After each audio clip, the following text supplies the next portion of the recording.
Hey everybody, this is Brian here. Hope you had a great weekend, and we have some things to talk about, but I want to start off with a scripture. So here we go. It's going to be John chapter 1, starting at verse 1.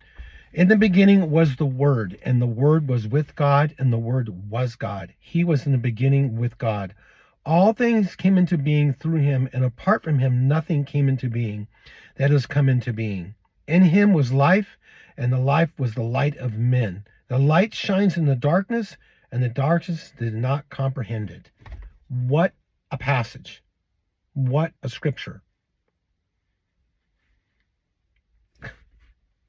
In the beginning was the Word, and the Word was with God, and the Word was God. Jesus is called the Word of life. He's the bread of life, the Word of life. He's the I am. He was with Abraham before Sodom and Gomorrah were destroyed. He wrestled with Jacob all night. And he's with you and he's with me right now. He's with us right now.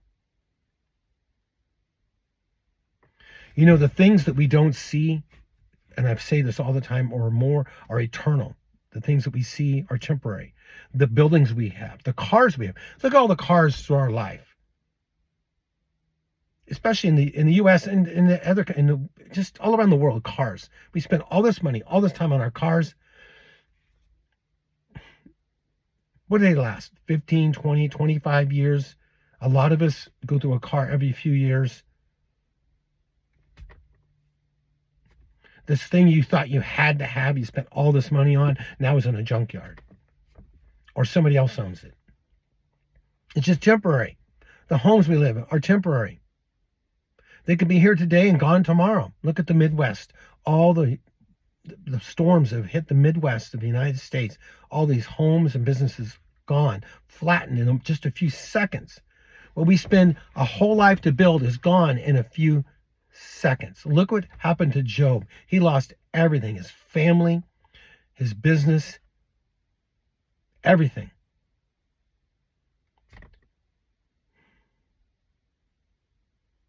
And what does Job say? Job, he was told to curse God. People were coming around him say, just curse God, just curse him. Why is he punishing you? He wasn't being punished.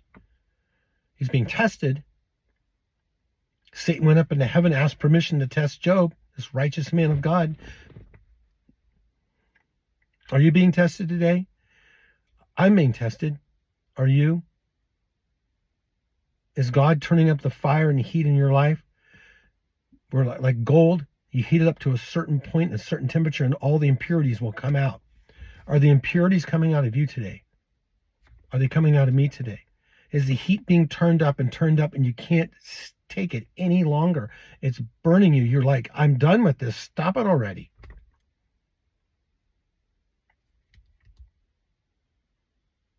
Why is that happening?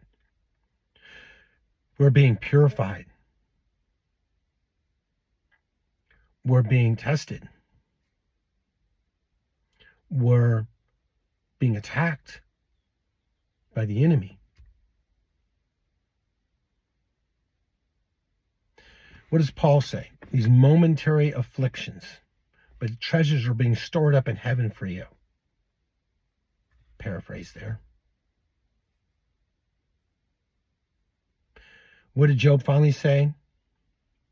The Lord giveth and the Lord taketh. Blessed be the name of the Lord.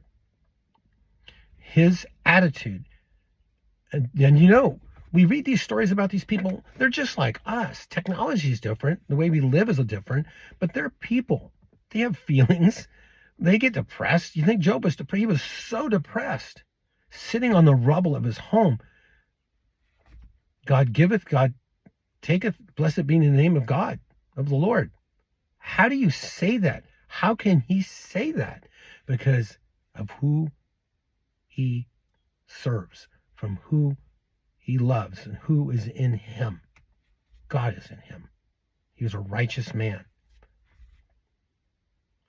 God is in you, and he's in me.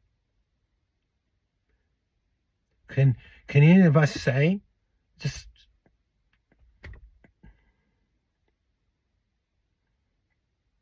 You lose everything. Blessed be the name of God.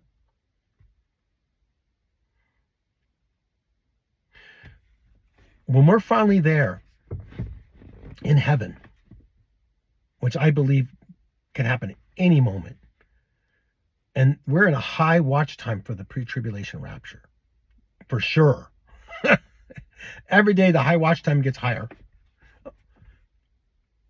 Some think it's the 4th, tomorrow. I hope so. I hope it's today. Some think there's a really good chance of Rosh Hashanah, the Feast of Trumpets, coming up.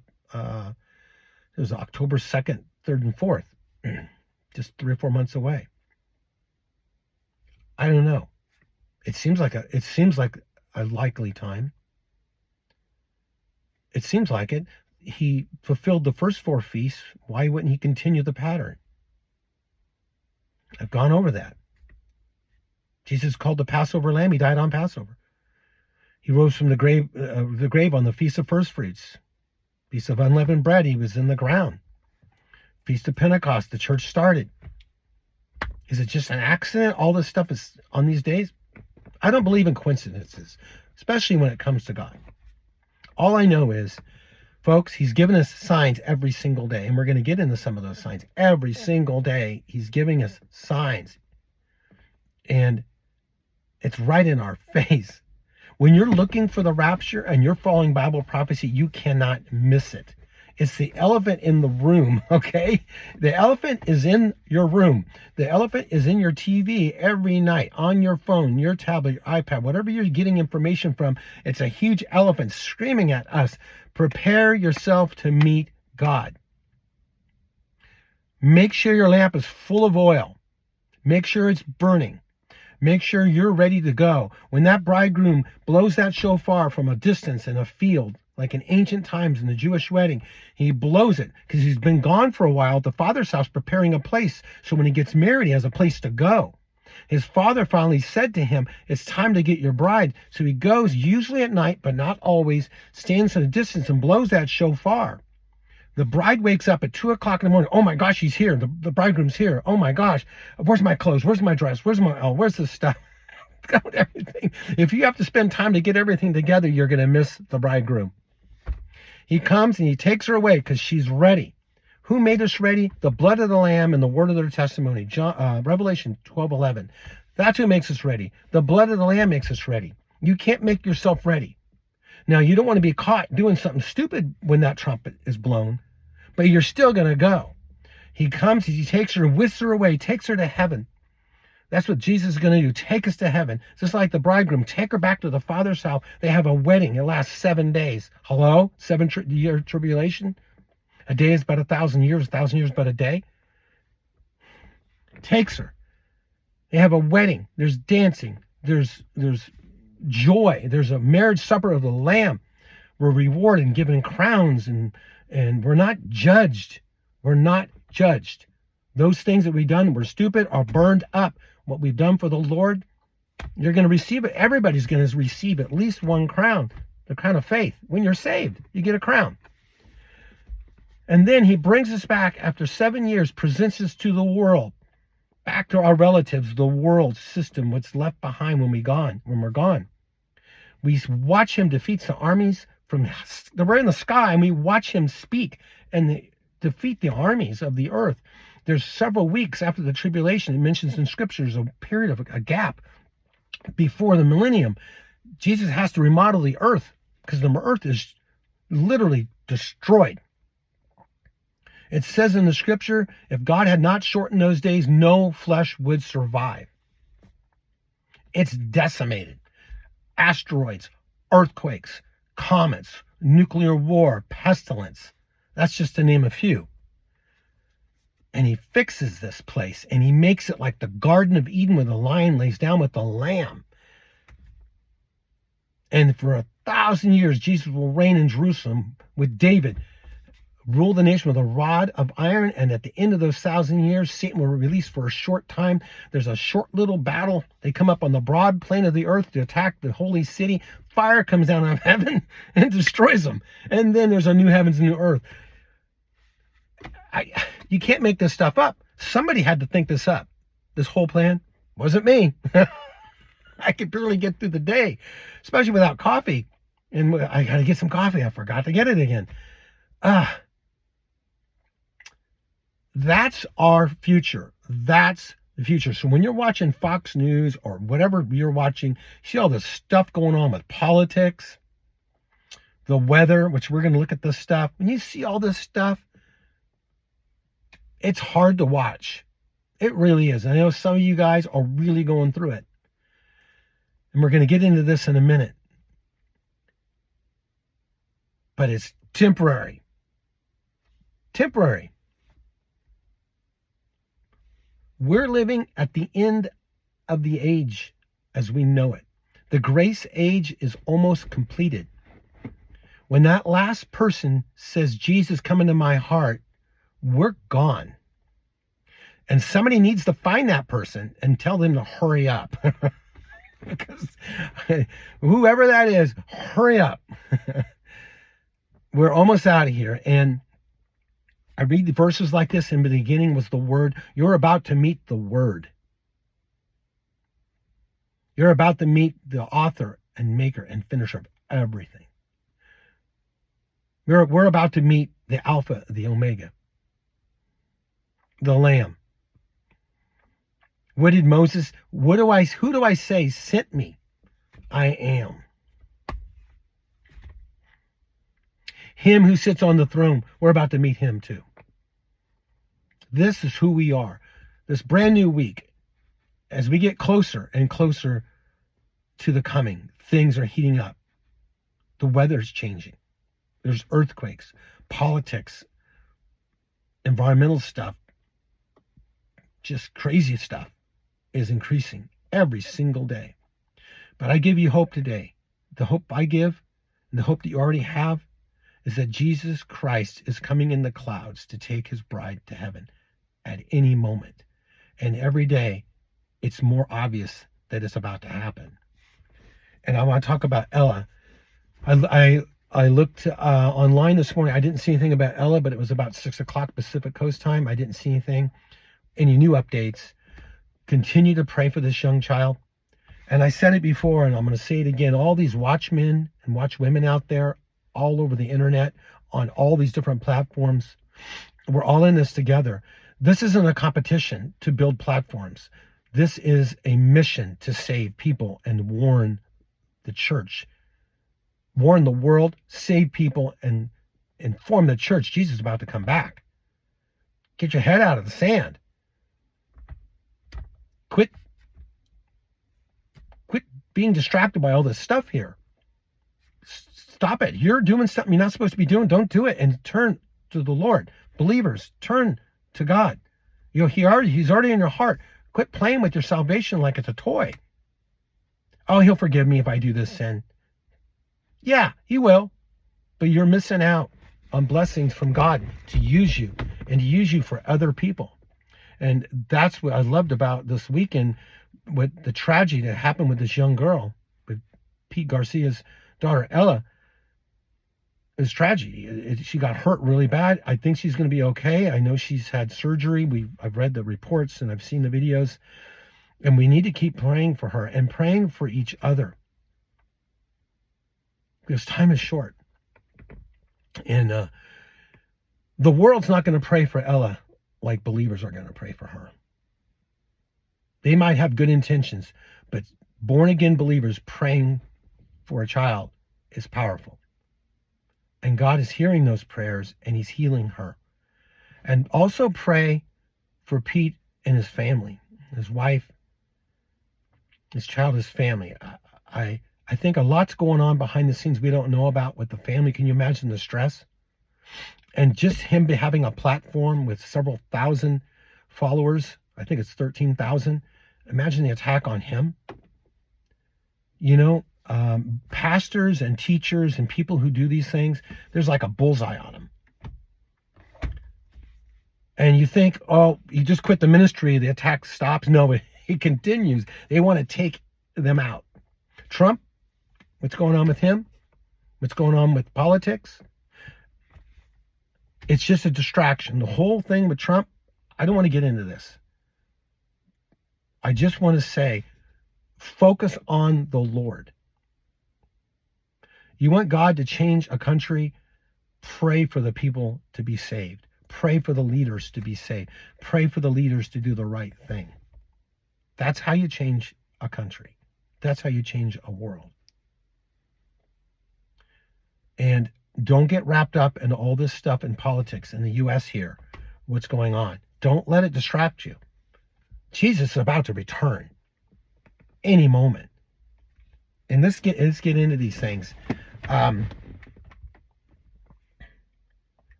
So there's some things. I got a smorgasbord of things to look at. Are we going to get to them? You know how it goes with me. I'm thinking of just reading some of these. Some of these I really can't comment on because I don't want to be deplatformed. Some of them I can.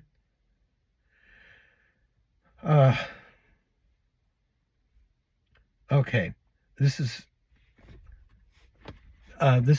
natural events. I'm reading an article about natural events, and this is on Israeli 365 News. A Colorado hailstorm hits the pre-Messiah replay of plagues quickly approaching. The hail was very, very heavy, fire flashing in the midst of the hail, such as had not fallen on the land of Egypt since it had become a nation. Exodus 9:24. The Denver metropolitan area experienced an intense hailstorm Thursday, which led to the largest hailstones recorded in the county in 35 years. The National Weather Service issued a destructive severe thunderstorm warning for the Denver area.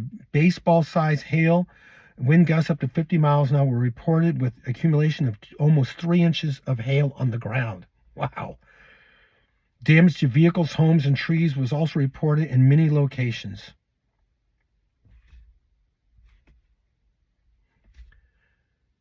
I don't want to go into detail what I think it is. You know what I think. And if you don't know what I think, go back some videos and check them out. What's causing this? This is not normal, folks. These storms are not normal.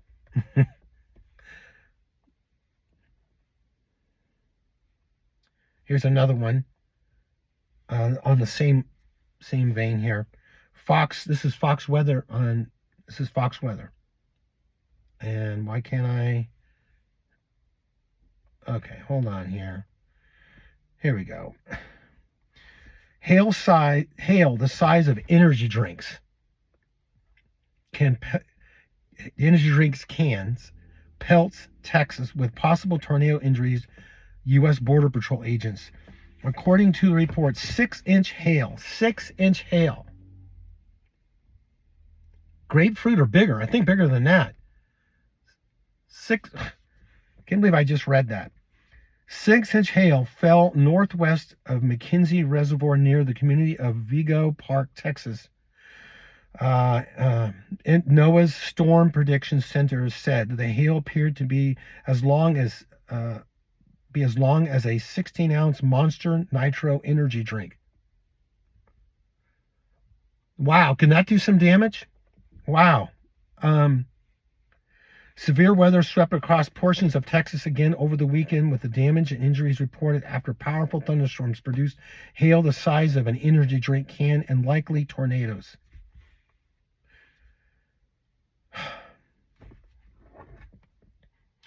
I've been in some hailstorms. I've seen them, small, quarter size, even bigger, maybe bigger than a quarter, maybe golf ball size. But the size of an energy drink can. Are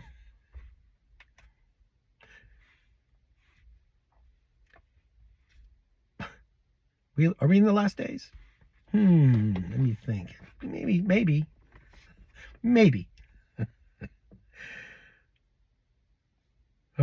This stuff, I read these articles. This is on Fox Weather. Seattle, Portland see record-breaking rain as rare June atmospheric river storm slams northwest. The first atmospheric river, the more potent of the two, is expected to continue through the first half of Monday before a lull in the action. The second storm is expected to start Monday evening Continuing. And then it goes, let's see. Okay, atmospheric river. We've had 5 or 6 in Southern California this year. I used to call them downpours when I was younger, heavy downpour. Now they call them atmospheric rivers. They're changing the name of some of these things, events. Okay. 2 to 4 inches of rain in an hour, 2 hours. Just saying.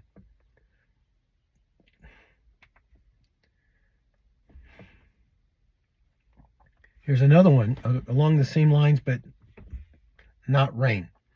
Fox weather again. A life-threatening triple-digit heat across west could threaten Las Vegas' earliest 110-degree day on record. Yeah, we got that report this morning. In the next few days, it's going to be in the hundreds here, like 105, 110, 115 in June, the beginning of June. Wait till what's going to happen in August and September. I read last week, some temperatures.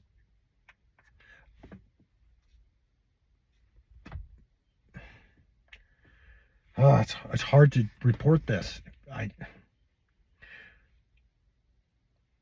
Okay, let's change veins here just a little bit. This is Hal Turner Radio Show website. French President Macron to announce Europe is at war with Russia on June 6th. This is an uptick. June 6th will be a landmark day for the whole of Europe. France will officially make the first announcement of sending military personnel from a European NATO state to Ukraine territory. This should be the front page. This should be all over the news. The Ukrainian President Zelensky, whose legal term of office is expired on May 21st, is to attend the 80th anniversary of the Allied landing in Normandy. On June 6th, French President Macron confirmed that his visits to France next week while speaking to reporters. I will have the opportunity with the Zelensky to goes to France next week for Normandy landing day ceremonies to welcome him and then discuss clearly what we are going to do to support Ukraine. Sorry about the reading there. I was skipping around a little bit. There's some things it was just nonsense to read it. How do you think Russia's going to respond to this? Macron had organized and is happening right now, training, getting ready for war, 800,000 NATO troops, including 100,000 from his own country. And they're going to send them into Ukraine. How's that going to go? You think Russia's going to just stand by and do nothing? You don't think Russia's going to attack France, England, Poland? Wars and rumors of wars. Bible prophecy. I'm reading Bible prophecy fulfilled to you guys.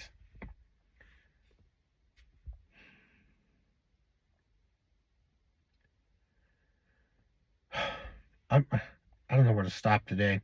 I'll do 2 more. I'll just read them and I'll be done. A restaurant, and this is on Zero Hedge website. A restaurant apocalypse is starting to sweep across America, and that is really bad news for the economy. You can get a really good idea of how the U.S. economy is doing by watching restaurants in your area. When the economy is booming, restaurant parking lots are full and chains are feverishly establishing new locations. But when the economy is struggling, restaurants get a lot less traffic and poor performing locations shut down. Taxes, restrictions,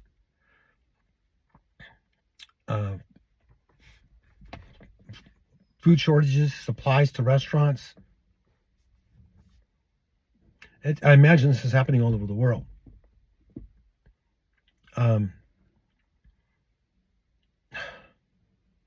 It's a takedown. It's a deliberate takedown on purpose, in my opinion, of these restaurants and small businesses They don't need small businesses. They need multi-billion-dollar corporations to take care of everybody. They're more controllable.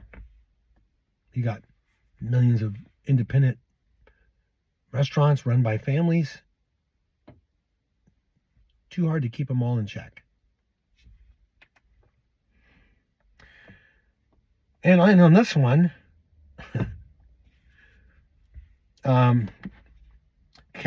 this is on news. It just says, LifeSite. It's called LifeSite News. Catholic priests in Poland participate in an ecumenical ceremony to bless homosexual couples. Okay, that one I can't say too much on, but and you know what month it is right now, especially in California. You know what month it is? It's all over the news.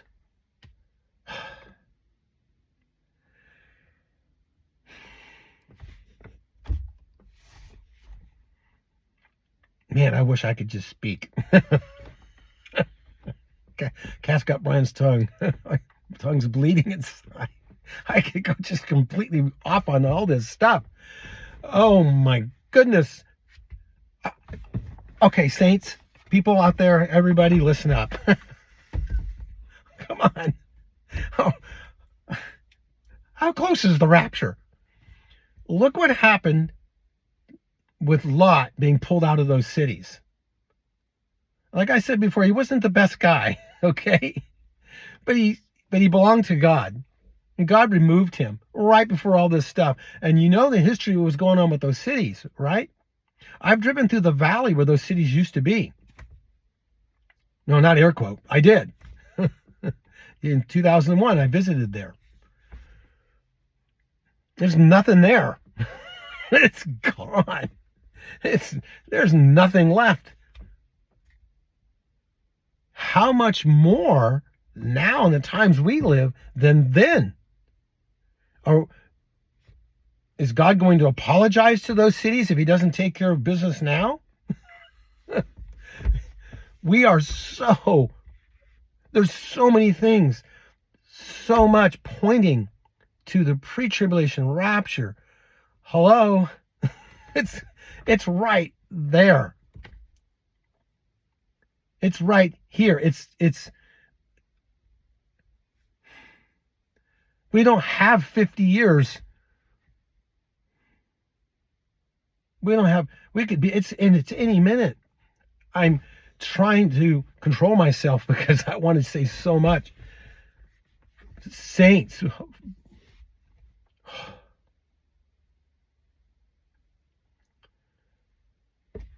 Kilauea volcano is acting up. Iceland is erupting again. The water temperatures of the ocean are spiking. There's 2,000 active volcanoes underneath our oceans as I speak, going off. 2,000.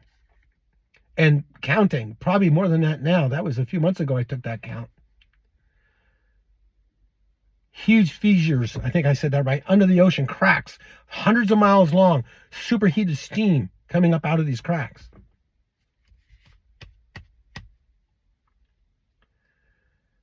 Nuclear weapons and space weapons in space.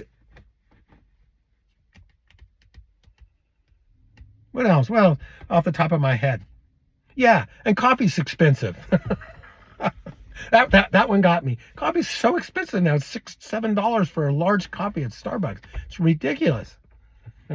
Well, Brian, that's not apocalyptic. Well, it is to me.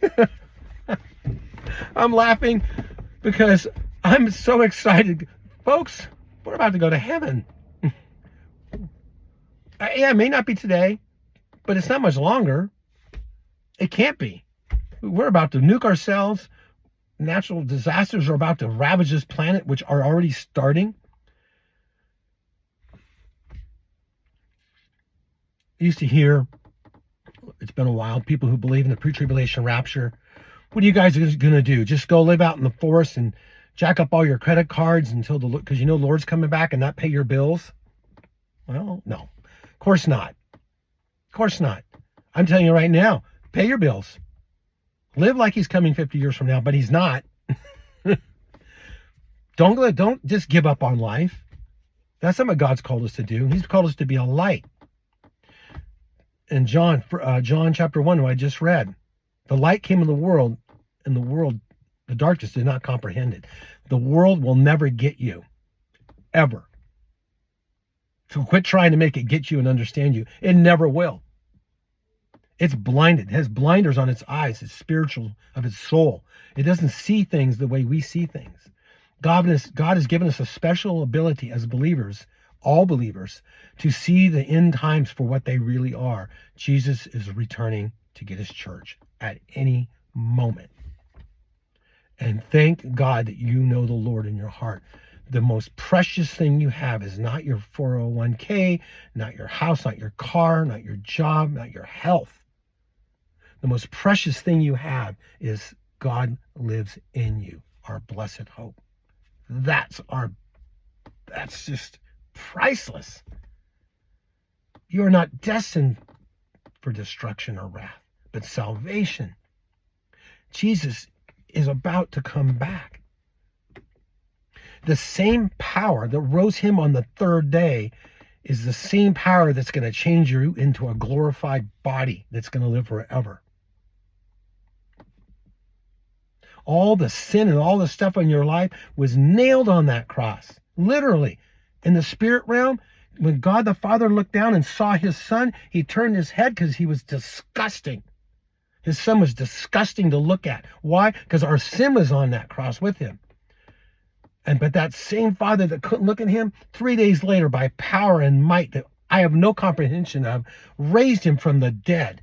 The stone was rolled back and he was raised from the dead. He's seated at the right hand of God and he's about to return any moment. And he's not coming back as a baby. He's coming back as the bridegroom. And then 7 years later, he puts on his warrior suit and he comes back as a warrior. And he finishes everything off and makes everything new again. And we are there with him. We are almost out here, folks. I love you guys. Keep praying for Ella and keep praying for each other. Don't get into squabbles in your life. Try to stay away from that. I battle stuff every day. Things coming at me all the time. Especially as this channel grows, it's gotten more intense. I'm not quitting. No way. Not this close. No way. Because there's too much at stake. There are souls that are at stake here. And there's believers. We need to encourage each other, especially as you see the day approaching. I got to go, guys. I'll see you at the rapture very soon. This is Brian out. I love you guys. Bye.